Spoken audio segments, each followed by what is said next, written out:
Nangadaan na sulat sa Biblia. Ano gani ang chapter sa Adventista sa Bible? May ara chapter ng Adventista sa Bible? Anong chapter sa Adventista sa Bible? Kung wala ka mo kabalo? Mateo 24. Anong siling sa Mateo 24? And there is war and rumors of war.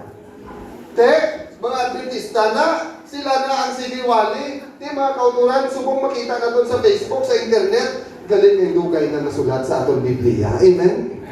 Sino ko kay Brother Fidel? Elder? May tatlo lang ikong angyo sa inyong anniversary. Number 1, i-pray nyo ko kag mga kauturan na magtipon. Number 2, dalagi ka mo sa inyong mga Biblia. And number 3, be on time. Okay? Sa atong yung program. Be on time. Now, mga kauturan, kapay pang samtang nagalawig ang krisis. Kaya kinahulat kita kay Kristo, ginabasa ginaton ini. Ginahatagan ginaton ini sa prioridad. Ginapalangga naton ini. Kaya mo ini ang pinaka-advance nga technology. Nga butang sa kalibutan. Amazing. Ang aton mga Biblia. Kasi pastor, ang AI arang na sa Bible how? Ginambal gina sa Bible how? May ara wala? Wala daw. Di ba duduha na ka mo ha? Kasi pasabilin yung delikado niya mga pamangkot. Ang AI ara sa Bible? Ara na ang mga pagkatawo magkakatawa. Joshua chapter 7. Hambal dire? Makaalam. Ang ay na pierde. Mga ano lang ako ko makatlaw lang. Kasi kapalo ko dugay pa ta dire, no? Dugay pa ta dire. Now mga kauturan, let's go. Open your Bible in Acts chapter 19. Verses 11 to 12. Ibasa sa atong mga elder kay na. It says here, God did extraordinary miracles.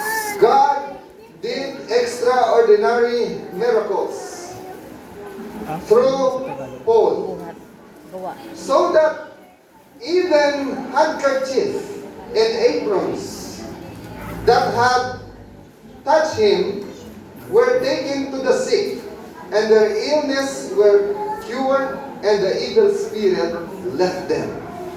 Mga pangamuyo kita.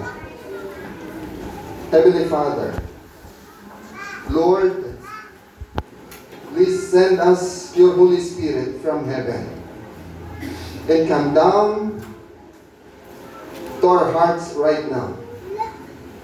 Because our minds are open and our hearts are ready to receive your message. Few moments from now, Lord, we are excited sa message na imong igahatag sa amon.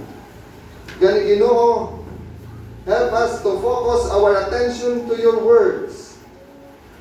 We come to this church not to watch our cell phones, but in one purpose, just to listen to your word. Kabay pag Ginoo nga ini, magapadayon din tugtugin matapos ang among pagkalagdan sa ngalan ni Ginoong Hesus. Amen. Now mga kauturan, before ini nga teksto, sa may versikulo 11 kag 12, ang halin nila sa 8 mga autor, makita nimo nga si Pablo, pwede ang iya pangwali sa Roma, sa Asia Minor, kag gin-persecute siya, pero padayon gyapon ang iya pangwali. Tungod sina mga kauturan, pag-abot sa versikulo 11, ang Biblia naghambal, nga may mga mirakulo nga kinhimo ang Dios sa kabuhi ni Pablo. Nagapati ba lang ka mga kauturan nga bisan subong may mirakulo gihapon? Have you experienced it? To those of you nga wala ka-experience, participate ka mo sa bulaton sa Diyos and you will experience the miracles of God. Amen? Amen. Now, because of that, mga autor, may miracle. Ambot sa interpret kung pila na ka mga milagro, ka mga mirakulo ang natabo sa iyang kabuhi, mga kauturan.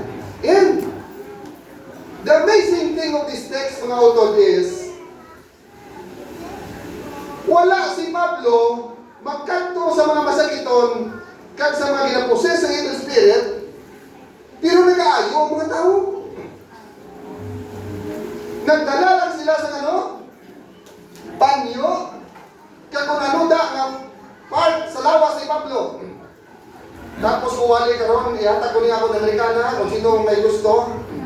Ang balon ko lang si Brother Benedict. Oh, ibilin ko ni. Pero hindi mo rin makapayo. Oh. Si Pablo, kaya paglikan ako pagwali dito, nabili na ako ng Las Davids nga bo. Amot sino sa inyo nakakuha, ang ba ko elder ihatag ito sa ila. Pag abot ko di subong, sino mo, ibilin ko naman siguro ako ng Amerikana. And that's it mga utol. Daw ano nga kahom? Daw ano nga kahom mga kauturan na wala ang imong presensya, wala si Pablo, pero nag-aayo ang mga tao kag mga demonyo nagpalalagyo. Mga utol, kung matabo inaso ko sa Sabado, kung may ginaposes o kung nagkamasakit, tapos ang panyo ni Elder, ginpahid lang dito. Tapos ang tindog ang paralitiko kang naglakad. Ano yan ang matabo sa mga Sabado? Siguro tanan mo makuha cellphone ka mag-video. Kaya di ka puros naman vlogger mga tao siguro. Siling nila. Magpa-injection ka mo sa 2019, 2020. Masumbing ka mo tanan pag after 5 years. Ang resulta sa injection, hindi man nagsumbing. Nanging vlogger ang mga tao. Epekto sa injection. The point mga utol is, kung may paralitiko nga balati anon, kaya mag-ayo mga kauturan tungod sa inyong panyo, tungod sa inyong jacket, sa inyong bayo, o sa inyong lagpulong, maybe that will be the talk of all the brethren in Mansilingan. The whole Sabbath. Next Sabbath, amok yapon ng istorya. Next month, amok yapon ng istorya. Grabe ito na tabo, no? Next year, amok yapon ng istorya. Amok channel, tanan-tanan na lang, milagro ang ilang pamutang. Mga utol, let me remind you, nga ining panyo ni Pablo, hindi ini amo, sa ginahimo sa iyo siya dahil ng panyo. Because, kung ninyo makita dahil mga kauturan, ang mga tao nga wala man nagapati sa Ginoo, pasensya lang kita, nagagamit sining nga mga butang, ginapahit sa ulo sa mga Nazareno, sa mga santos, kung diin, well in fact, pagkanto rin ni Santo Papa, sa unang panahon. Ang ginaagyan ni Santo Papa, ginapahiran sa panyo, nagpag-abot sa balay, amo man ang ginapahit sa itsura sa kabataan, gansan ano. Nagdugang ang masakit mga kauturan, no? See? Because, nagkatuo sila, pareho man sa imo ni Pablo. Kung may nagasunod-sunod kay Pablo, subong. Di na mismo sa mga teksto nga masunod, lantawan ninyong mga kauturan. Hindi ini amo kay nanuman. Nag-ayo iya mga tao, hindi tungod sa ginahimo sining mga tao, kundi si Pablo nang wali sa pulong sa Diyos, naging matutong, kag ang Diyos naghatag sa gahom kay Pablo, hindi sa panyo o kung sa kung anong mga bagay. Amen? Amen. Kabay pa nga hindi mag-transfer ang atong loyalty sa mga bagay nga mabaton naton halin sa Ginoo. Kundi ang aton gidya nga loyalty halin gid sa Dios gid mismo nga naghatag sa inyong mga bagay. Amen? Amen. Now, all preach the word in season or out of season. Mga elders nga kinordinahan kang mga diakono at diakonisa. Preparar gid kamo permi sa inyo inugwali. Sila na sa seminar pag-association ninyo, ano to? Association ba to? Oo. Nga ang mga opisyalis sa simbahan, hindi na maghulat ng mga laswini, na magdamo ang mga kauturan at least magsugod. Kung naghambal sila sa sunsoy media, sugod, ala sunsoy media. Kung wala sa promosyonal, ikaw may ang mag-promosyonal. Because mga kauturan, you prepare like Paul. Amoy niya, ginhimo niya Apostol Pablo. Apostle Paul could preach. Ang ba niya Apostle Paul? For I'm not ashamed of the gospel. Amen, mga utod? Amen. Wala akong pinakahuya ang pulong sa Dios kaya mo ini nagahatag sa akon sa gahom. Nangin gamhanan ang mga panyo ni Pablo, ang mga bahin sa kanyang lawas bisan pang iyang mga pulong tungod mga kauturan naka-experiensya siya personal sa Ginoo. Naka-experiensya si Pablo nga ma-shipwreck, kapan. Naka-experiensya siya nga mapriso. Naka-experiensya siya nga gin bato. Well, in fact, sa Acts 14, sala ko. Gin bato siya ako sa Pablo. Doon nagkalabuka, kinangyaw ng mga kauturan. Kikatuan siya sa mga elders, ipangamuliwan, dugay-dugay, Pablo, tindog na maglakat, kinagwali naman liwan.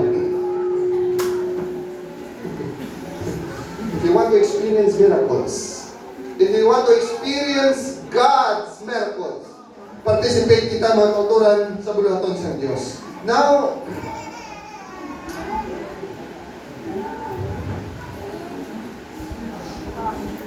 the question is, ang atong bala simbahan nga mansilingan for 47 years. Ano ang iyang impact sa atong community sa sulod sa 47 ka tuig? Kung ang mga tao makabati sa mansilingan church, ano ay ang ilang perception? Makasiling ba na sila nga, mansilingan, Seventh-day Adventist Church? Mga nabi ang mga tao nila, mga kautuhan, mga mabuot. Pero kung pagpati, ganit mansilingan church, abaw! Hindi ka mo lang magkanto. Kaya mga kautuhan nila, gasipit na sa Bible na dako. Pero kung masalabay mo na iya sa lakyan kang makulitan, magkabati ka kayo sa pulong na wala nasulat sa Bible. Ano ang perception ng mga tao sa mansilingan sa sulod sa 47 ka tuig? Ano ang impact na nahatag sa community sa mansilingan? Mga utod, kung daw wala pa impact, alin subong? Siguro next year, magsikat-sikat na kita mansilingan. Amen? Mga matanon, palihog. Live ka mo sa mga program sa inyong mga simbahan sa Facebook o DL, no? Timuon na ito ng tanang-tanang na pamagin para lagi makilala ang Diyos, mga kauturan. Amen? Amen. Community service, hatag sa mga sinilas, mga linugaw, mga kung ano ito, I know, ginahimo di Manila mga kauturan. Ano ang impact sa atong simbahan? First time ko pa rin ato sa masilingan, hindi ako puntol. Siling ko kay Ma'am Dona Aragon, ako ma'am, di ka na yung masilingan, church. Banya, Pastor, dira kami ko sa may Kitty, sa may Mormons, masimbahan. Diretsuhan ko lang sa tuo. Ay, tuot man, arat na yun. Maayon eh. Pero ang iba niya simbahan, nabi nyo, budlay tutulon. Wala pa mga ngalan, wala sa mga signage, wala pa na human na daan, wala pa kinyalan, budlay tutulon. Pero sa Cebu, Brad, sakay sa sikat, dulong ko sa Seventh-day Adventist. Abi ko, din ako gidulong, dito sa Iglesia ni Cristo. Kaya wala kakilala sa natong simbahan. Wala. Kung kaysa sa mga bukid, bisa ng demonyo, hindi ka tuntol sa atong simbahan ka. Nga, wala sa mga ngalan. Buntay tuntulon. Mga kauturan, ang atong pala iglesia, may dako-dako na nangalan kita sa dira sa highway, butangan na ito, mansilingan Seventh-day Adventist Church. Kabalo ka mga kaya mga tao nga nagalabay, butang tayo ng schedule sa panimbahon, midweek, 7 to 8, Sabbath school, divine service. Kabay pa mga signing ka priority ng project na ito sa atong iglesia. No? And then mga kauturan, himuon na ito nini, lagi sa inyo internet. May mga kauturan nga halin sa US, ma-search sa Mansilingan Seventh-day Adventist Church. Amot may ara na. Kaya ang pag-search ko kagabi, gituldoy ako sa paglaom. Sila ko, hindi man yung Mansilingan, paglaom. Lihog na lang ko pag tatlong, ha? Okay. Anyway, I'm just joking mga utod, pero kung totoo nyo, okay po, no? Now, what about us? kita personal. Kung ang mga tao bilang makabati sa atong ngalan like Paul, ano ang impact sa ila? Kung may kinaposes, kung batihan yung mga alam, bilid ko. Nga bisan wala ang presensya ni Apostol Pablo galagyo nyawa. Gaayo masakiton. Kita ayhan. Ang ato na yung presensya magaliwat ayhan sa atmosphere sa lugar ng atong katuan. O kung ang atong presensya mga kauturan daw sa wala lang. Ano ayhan ang atong presensya mga kauturan sa mga tao? Nagahatag balay ni isang impact sa ilang mga autor. Point number 1. Tatlo naman yung kapunto. Pero at least na magkanto sa number 1, 40 nakalawig, no? Number 1. A life that influences others. Mga utod, sa mga nag-aulog brother sa gobyerno, pagsulod nyo bala sa inyong session room, may naliwat ayhan? Na lang pagsulod mo, just example, kami, gitawag kami nga ma-attend sa sesyon sa munisipyo, sa Aklan ako. Pagsulod sa session hall, may mga SB nga nagapanigarilyo, kinabuhi nila sa sigarilyo. Uy, yatas pastor, pastor na Adventist, wala rin kapanigarilyo. Pagkanto nyo sa isang lugar, may katinumpok dito nga nagainom, pag-abot ninyo, madagdidig, inyong mga small group, pag-abot dito, nasiling sila, taguan, ang whiskey kay mga Adventist na ari, oh. O kung pag-abot nyo, Brad, inom ka, Brad. Ay, hindi, Brad din. Hindi ako, upod lagi tagapon. Ang atong malang presensya, mga kauturan, mga bago sa atmosphere sa sinangalugan. Maghahatag pala kita sa influence, mga utod, sa mga tao sa atong palibot. I hope so, mga kauturan. Dali-dali unta, no? Verse 13. Karon. Kay kita nila mapuwente kay epektibo si Pablo, ginsunod nila. Now, some Jews, basaw na ito ready. Together. Ready? Go. Some Jews who went around driving out evil spirits tried to invoke the name of the Lord Jesus over those who were demon-possessed. They would say, in the name of Jesus Christ, whom Paul preaches, I command you to come out. These people tried to follow Apostle Paul. Remember that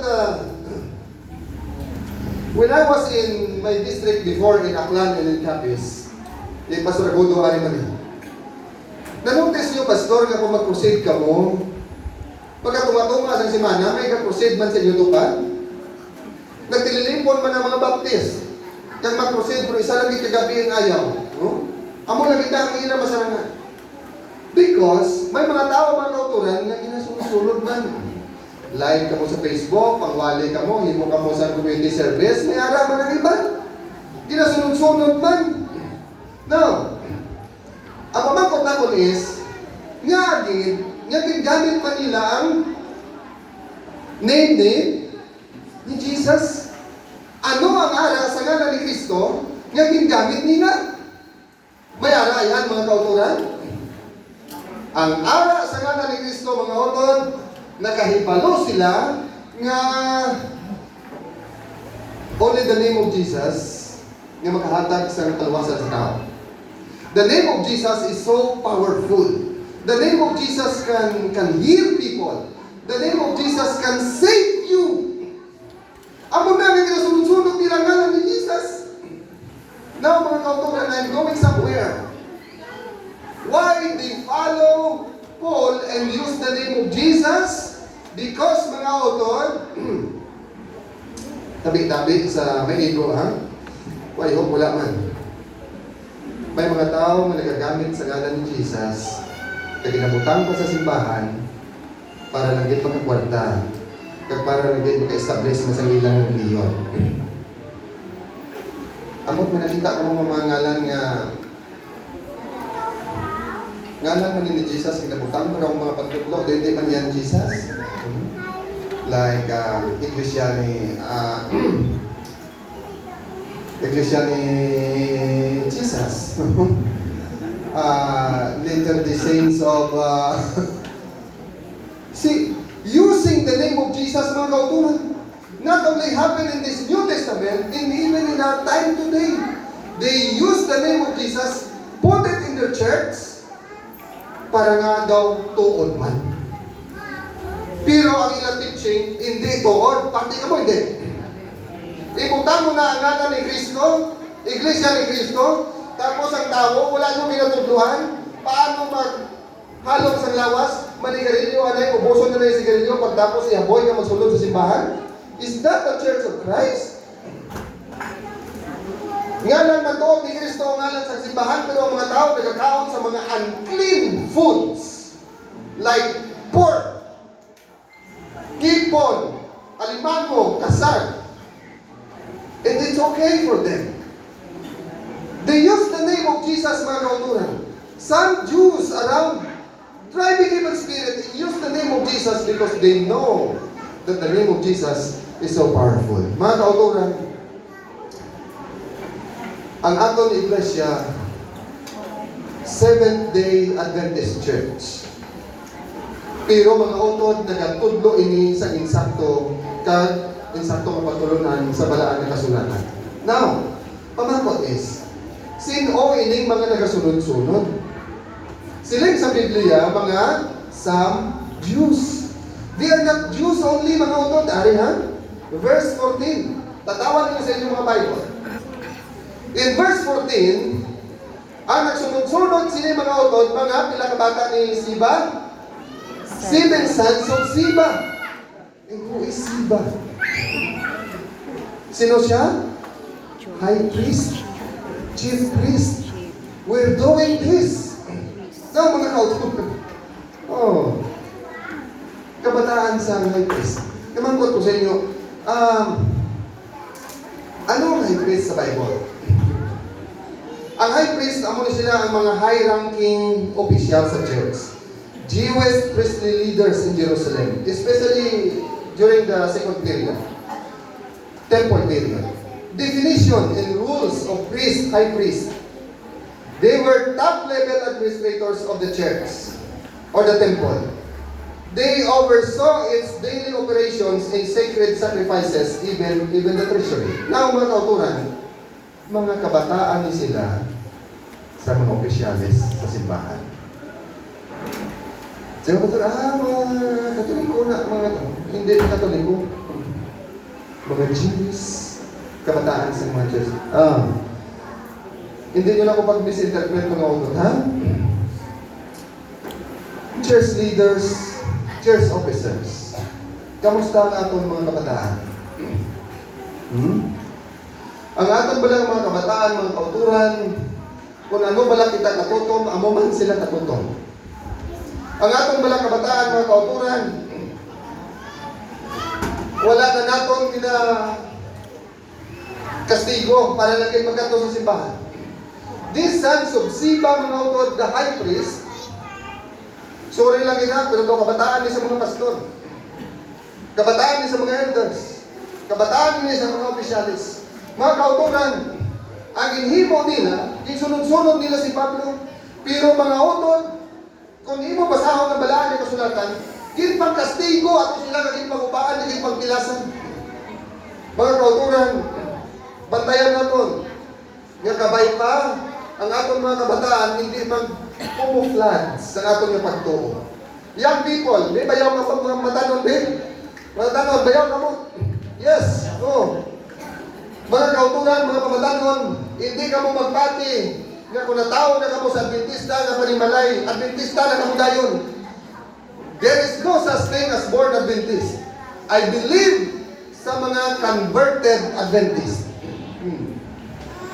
Pagamo sa atong problema, mga kauturan, nga ara na mga kabataan naton naglalagyo sa atong simbahan, tungod posible na pabayaan mga kauturan.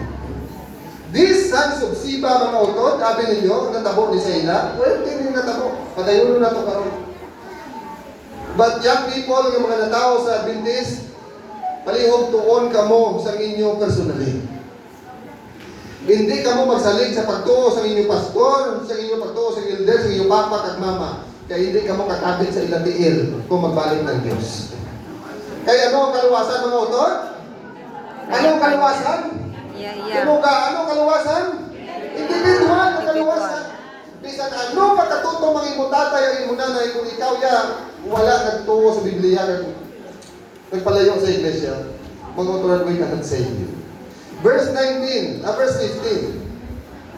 One day, ano na, kabataan ni Siba, the evil spirit answered them sa ginawa nila na lagyo mga demonyo in the name of Jesus na ginawa ni Pablo. Sila isang evil spirit, tambal niya.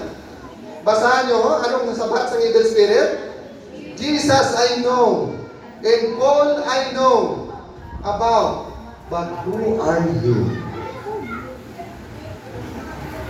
Bisa ng demonyo, wala kang kilala sa ila. Who are you?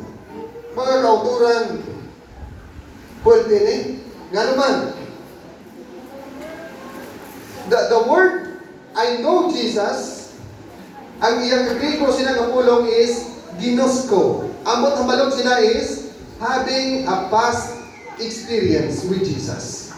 Now, I know Jesus. I ginosko Jesus. What does it mean?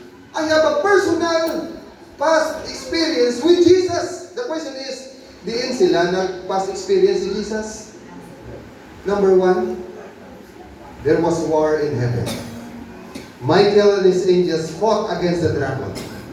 Dito sa langit, ang una nilang past experience, mga utod. Number 2 din. Dito sa garden sa Eden. Number 3 din. Siling sa manok, kung tuod ka ng Diyos, imua ang bato nga, tinapay. And the evil spirit said, I ginosko Jesus. Nag-met ko sa iya ba ng kilala ko si Jesus kay nag-met na kami sina sa una. If the devil have past experience with Jesus, kamusta kita? May anak mabalik kita, past experience with our Savior. May ara, wala. Ano inyong past experience sa inyo, Ginoo? I just want to tell you, mga utod, that those people who will remain strong during crisis are those people who have past experience with Jesus. Ang magpabilin lang din sa pag-alagad at itong mga tao na naka-experience kay Jesus personal. During COVID, have you noticed? At itong mga kauturan nga may pagtuo sa ginuogin nga nag-experience siya. Pastor, pag-drive namon, ginluwas kami sa ginuog, yung tayan lagi kami ina ng mga tao. Bisan ano nga krisis sa simbahan, why did kong simba? Kaya may experience siya sila first hand sa Ginoo. Amen, mga kauturan? Amen. Mga kauturan, I know Jesus. I have a past experience with Him. And he said, I know Paul. The Greek word is epistamai. Or, in other words, I heard of him. Nakabati ako kay Paul. Ari ng sadya.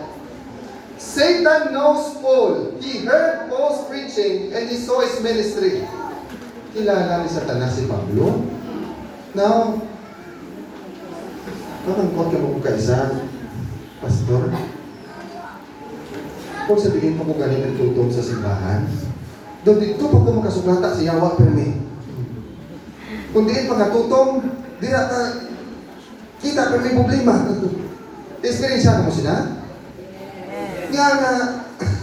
Nga masugata ko kating Yawa, nagtutong na mo gani. Mga utol, pasalamat ka mo kung nagsugata akong Yawa.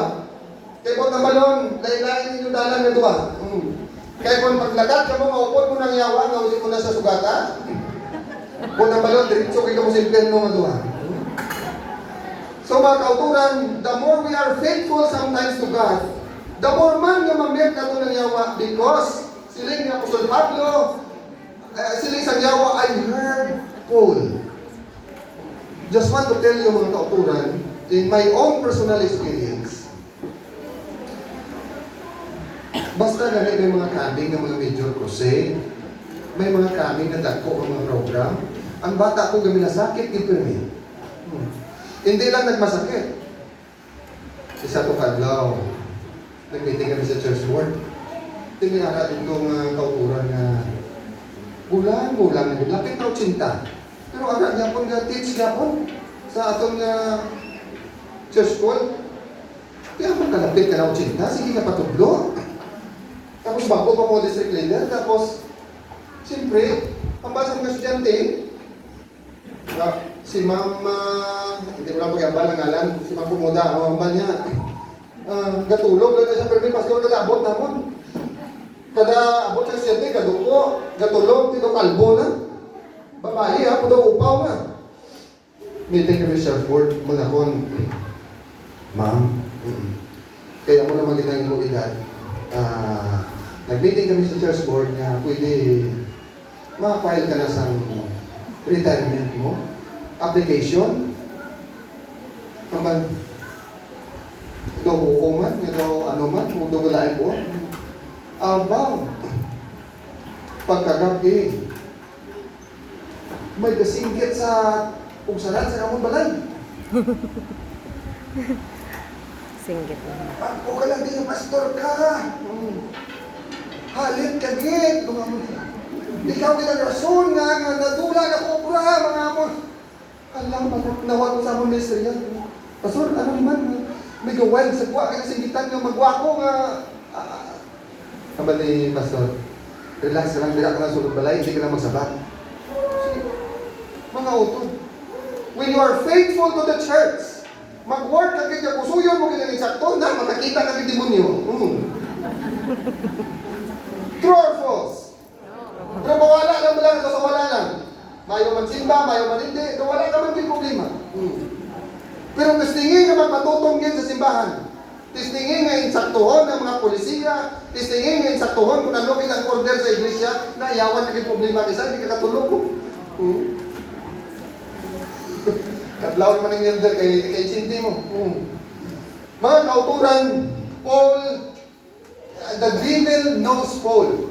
And the children of Siba, wala ganit kakilala ang Diyos. Mga kauturan, point number 2. Isa na lang ha, 3 points naman eh.